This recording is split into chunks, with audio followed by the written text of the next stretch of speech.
Hello दोस्तों, अगर आप बिहार बोर्ड 2027 के लिए तैयारी कर रहे हैं क्लास 12 के लिए, तो आज दोस्तों आपके लिए हम लेकर आए हैं अध्याय 2 का इतिहास सब्जेक्ट का राजा, किसान और नगर अर्थव्यवस्था का 100 वीवीआई ऑब्जेक्टिव लेकर आए हैं, जो आपके एग्जाम पॉइंट से इम्पोर्टेंट होगा। तो दोस्तों चलिए बिना समय गवाए, बिना समय वेस्ट किए हम आपके प्रश्न पर चलते हैं। और अगर वीडियो पसंद आए तो चैनल को सब्सक्राइब करें और दोस्तों के साथ शेयर करें, ताकि अधिक से अधिक लोग इस वीडियो को देखें और हमारे साथ जुड़ें और हमको मोटिवेट मिले। तो चलिए दोस्तों, पहला प्रश्न क्या कहता है देखते हैं। तो दोस्तों पहला प्रश्न कर रहा है कि सुदर्शन झील का जीर्णोद्धार करने वाले शक राजा रुद्रदमन का काल क्या था? ए पहली शताब्दी, बी दूसरी शताब्दी, सी तीसरी शताब्दी, डी चौथी शताब्दी। तो आपका करेक्ट आंसर हो जाएगा कि जो सुदर्शन झील का जीर्णोद्धार करने वाला शक राजा रुद्रदमन का काल था वह दूसरी शताब्दी था। ऑप्शन बी आपका करेक्ट आंसर हो जाएगा।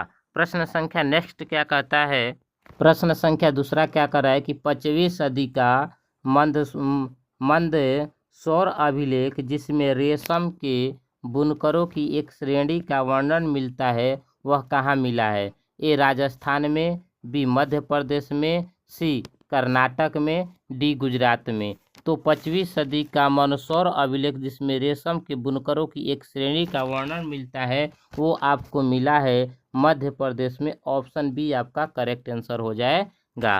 प्रश्न संख्या नेक्स्ट क्या कर रहा है कि हरिसेन ने प्रयाग प्रस्तुति अभिलेख में किस शासक की प्रशंसा की है? ए अशोक की, बी समुद्रगुप्त की, सी चंद्रगुप्त की, डी प्रभावती गुप्त की। तो आपका प्रश्न का करेक्ट आंसर हो जाएगा समुद्रगुप्त का अभिलेख प्रशंसा की है। ऑप्शन बी आपका करेक्ट आंसर हो जाएगा।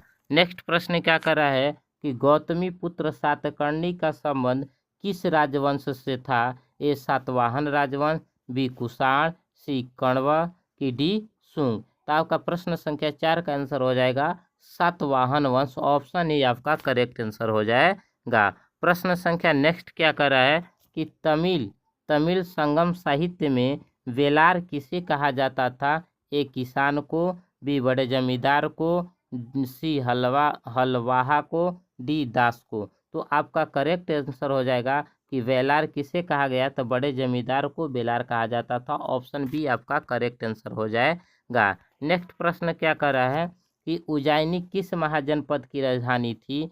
ए चेदी, बी वत्स, सी अवंती, डी मत्स्य। यानी जो उज्जैनी थी किस महाजनपद की राजधानी थी? तो उज्जैनी आपके अवंती महाजनपद की राजधानी थी। ऑप्शन सी आपका करेक्ट आंसर हो जाएगा।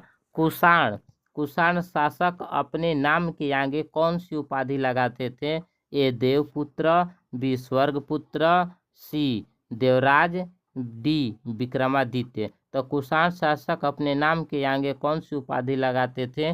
तो आपका करेक्ट आंसर हो जाएगा कि द्विपुत्र का उपाधि लगाते थे। ऑप्शन ए आपका करेक्ट आंसर हो जाएगा। प्रश्न संख्या 8 क्या कह रहा है कि बौद्ध और जैन ग्रंथों में महाजनपदों की संख्या कितनी थी? ए 6 थी, बी 12 थी, सी 16 थी, डी 18 थी। तो बौद्ध और जैन ग्रंथों में महाजनपदों की संख्या ऑप्शन सी यानी 16 थी।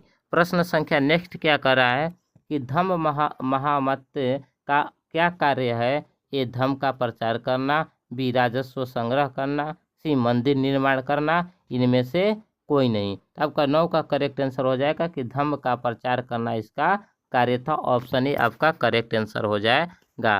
प्रश्न संख्या नेक्स्ट क्या कर रहा है कि फैयान कौन था?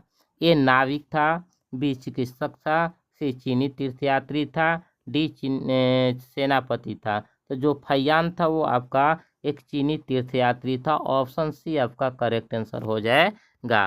प्रश्न संख्या नेक्स्ट क्या कर रहा है कि कौटिल्य ने किस ग्रंथ की रचना की है? ए इंडिका की, बी मेघदूत की, सी अर्थशास्त्र की, डी मालिकानिंग मित्र की। तो जो कौटिल्य है वह रचना किया था अर्थशास्त्र का। ऑप्शन सी आपका करेक्ट आंसर हो जाएगा।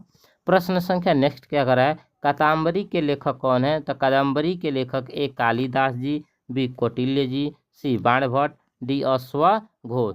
जो कादम्बरी के लेखक हैं आपके तो वो हो जाएंगे बाणभट्ट जी हैं। ऑप्शन सी आपका करेक्ट आंसर हो जाएगा। नेक्स्ट प्रश्न क्या कर रहा है कि किस ग्रंथ में 16 महाजनपदों का उल्लेख मिलता है? ए अगुंत्र निकाय में, भगवती सूत्र में, सी ए और बी दोनों, और डी महावंश में। तो आपका 13 नंबर प्रश्न का करेक्ट आंसर हो जाएगा ऑप्शन सी, ए और बी दोनों हो जाएगा, यानी अगुंत्र निकाय में और भगवती सूत्र दोनों में मिला है। नेक्स्ट प्रश्न क्या कर रहा है कि कोसल महाजनपद किस नदी के किनारे स्थित था? ए गंगा के, बी यमुना के, सी सरयू के, डी गंडक के। तो कोसक जो महाजनपद है वह ऑप्शन सी सरयू नदी के किनारे है। ऑप्शन सी आपका करेक्ट आंसर हो जाएगा। प्रश्न संख्या 15 क्या कर रहा है कि इंद्रप्रस्थ किस महाजनपद की राजधानी थी?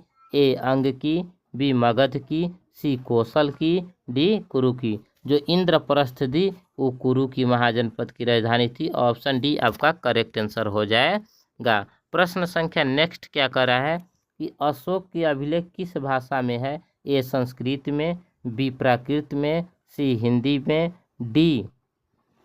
डी आपका हो जाएगा, यानी इसका करेक्ट आंसर हो जाएगा कि जो अशोक का जो अभिलेख है वह मिला है प्रकृति में। ऑप्शन बी आपका करेक्ट आंसर हो जाएगा। प्रश्न संख्या 17 क्या कर रहा है कि मौर्य काल में न्यायिक अधिकारी कौन था? ए राजुक था, बी दंडपाल था, सी दुर्गपाल था, डी सन्निधाता था। आपका इसका करेक्ट आंसर हो जाएगा क्वेश्चन नंबर 17 का, यानी राजुक था। ऑप्शन ए आपका करेक्ट आंसर हो जाएगा। नेक्स्ट प्रश्न क्या कर रहा है कि किस गुप्त शासक को उसके सिक्कों पर वीणा बजाते हुए दिखाया गया?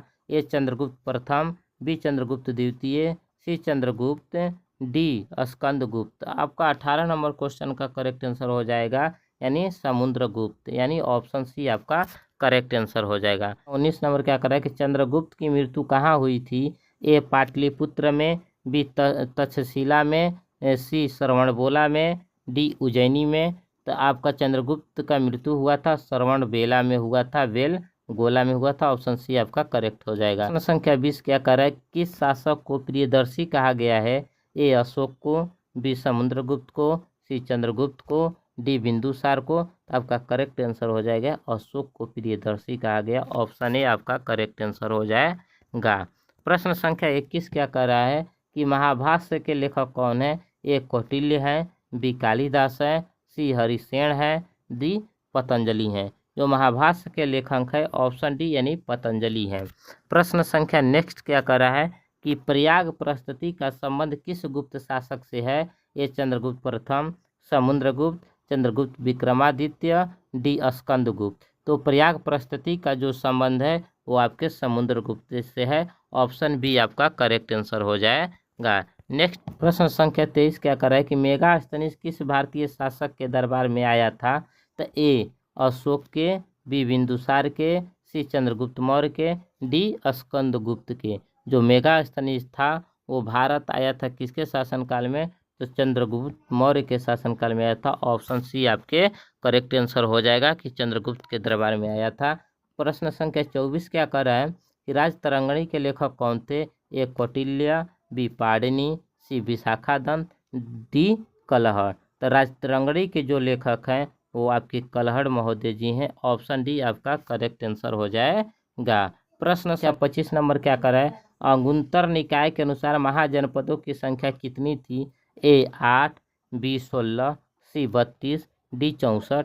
यानी अंगुत्तर निकाय के अनुसार महाजनपदों की जो संख्या थी वो ऑप्शन बी यानी 16 थी। प्रश्न संख्या नेक्स्ट क्या कर रहा है 26 नंबर कि मगध साम्राज्य की स्थापना किसने किया? ए बिंबिसार, बी अजातशत्रु, सी उदयन और डी नागदशक। तो मगध साम्राज्य का स्थापना जो किया था बिंबिसार ने किया था। ऑप्शन ए आपका करेक्ट आंसर हो जाएगा। प्रश्न संख्या नेक्स्ट क्या कर रहा है कि चंद्रगुप्त मौर्य का शासनकाल क्या था? ए 544 से 412 ईसा पूर्व, बी 491 से 459 ईसा पूर्व, सी 344 से 323 ईसा पूर्व। तो आपका करेक्ट आंसर हो जाएगा प्रश्न संख्या 27 का कि ऑप्शन डी आपका करेक्ट आंसर हो जाएगा, यानी कि 323 से 298 ईसा पूर्व तक इनका शासनकाल था। दोस्तों आज के वीडियो में इतना ही तक। अब नेक्स्ट वीडियो में इसी पाठ का नेक्स्ट पार्ट लेकर आएंगे जो आपके लिए इम्पोर्टेंट होगा। टोटल 100 ऑब्जेक्टिव लेकर आएंगे। तो दोस्तों आज के वीडियो में इतना ही तक। अगर आपको वीडियो पसंद आया हो तो चैनल को सब्सक्राइब करें और अपने अधिक से अधिक दोस्तों के साथ शेयर करें। Thanks for watching.